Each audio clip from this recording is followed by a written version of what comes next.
Friends, C H कूले की important theory है जो इन्होंने एक थ्योरी दी, लुकिंग ग्लास सेल्फ थ्योरी की बात करी इन्होंने। आइए सी एच कूले को पढ़ते हैं, बहुत इंटरेस्टिंग है।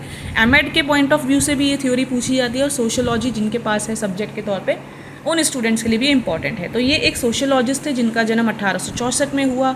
मिशिगन की यूनिवर्सिटी में गए, इंजीनियरिंग करी, लेटर बाद में ये लौट कर वापस आ गए क्योंकि इन्हें सोशियोलॉजी पढ़नी थी।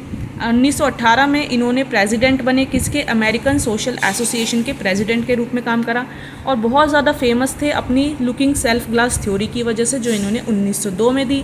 इन्होंने एक बुक भी लिखी जिसका नाम है human nature and the social order, इसकी बुक भी थी इनके पास।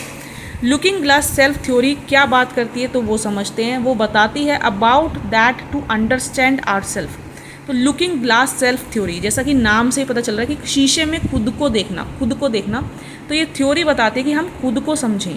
We imagine how other people will think about ourselves. हम ये सोचें कि कैसे लोग हमारे बारे में सोचते हैं। तो यहाँ पर जो सोसाइटी है, जो समाज है, वो एक शीशे का काम करता है। भाई समाज ही तो हमें बताता है तुम इस चीज़ में अच्छे हो, तुम पढ़ाई लिखाई में अच्छे नहीं हो, तुम डांस में अच्छे हो, तुम ये कर लो, तुम वो कर लो, ठीक है। तो we interact with others and create self with the help of 3 steps. हम लोगों से मिलते हैं और अपने लिए एक सेल्फ क्रिएट कर लेते हैं कि हाँ मैं ऐसी हूँ या हाँ मैं ऐसा हूँ, इन 3 स्टेप्स की मदद से। कौन से हैं वो स्टेप्स?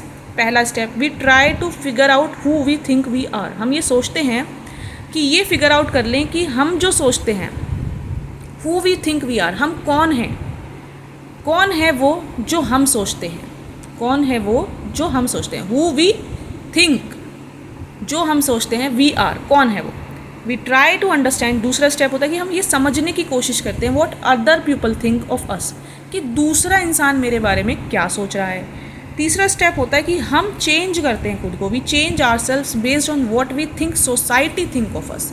यानी एक सेल्फ वो जो हम खुद के बारे में सोच रहे हैं, एक चीज़ वो आई जो दूसरे हमारे बारे में सोच रहे हैं, फिर हम कोशिश करते हैं कि अपने आप को बदल लें उस तरीके से जिस तरीके से सोसाइटी हमें देखना चाहती है, सोसाइटी हमारे बारे में सोचती है। बहुत ही एक सिंपल सा एग्जांपल देंगे, उसके तरीके से आपको जो है क्लियर हो जाएगा। बहुत इंटरेस्टिंग थ्योरी है, बहुत ही प्यारी थ्योरी है। If someone is fat and we interact with others, ठीक है, अगर कोई मोटा है और हम जो है लोगों से मिलते जुलते हैं, and we assume that they like me, यानी कि मान के चलते हैं कि एक मोटा इंसान है और वो दूसरों से इंटरेक्ट करता है, लोगों से इंटरेक्ट करता है और उसको ये लगता है, वो एज्यूम कर लेता है, वो मान लेता है कि लोग मुझे पसंद करते हैं, मी एज़ फैट, यानी मुझे कई लोगों के कमेंट आए कि तुम चबी ही अच्छे लगते हो, तुम पतले मत होना, तुम्हारा फेस पे ना चबीनेस अच्छी लगती है, तुम बहुत क्यूट हो, तो आई विल बी हैप्पी। वो इक्विलिब्रियम में आ जाएगा क्योंकि उसने क्या देखा कि मेरी मदर ने मुझे बोला क्यूट है बेटा, फादर ने बोला बेटा बहुत प्यारा है, फ्रेंड ने बोला अरे अच्छा लगता है, ऐसे ही रहे मोटा ताज़ा गुल्ला मुल्ला सा, टीचर ने भी बोला कि हाँ तू ऐसे ही अच्छा लगता है बेटा, अच्छा लगता है, कोई बात नहीं। तो उसने एज्यूम क्या करा कि मेरा जो फैटीनेस है वो सबको पसंद है और मैं ऐसे ही ठीक, तो उसने अपने आप को चेंज करने की कोशिश वहाँ पर नहीं की कि मैं पतले हो जाऊँ या ऐसे। तो ये बहुत ही फेमस इनकी लाइन है, I am not what you think, मैं वो नहीं हूँ जो तुम सोचते हो। I am not what I think, मैं वो भी नहीं हूँ जो मैं सोचता हूँ। I am what I think you think I am, मैं वो हूँ जो मैं सोचता हूँ कि तुम सोचते हो मैं हूँ। इंटरेस्टिंग है ना, थोड़ा कंफ्यूजिंग है पर बहुत इंटरेस्टिंग चीज़, ये लाइन बहुत इंटरेस्टिंग है।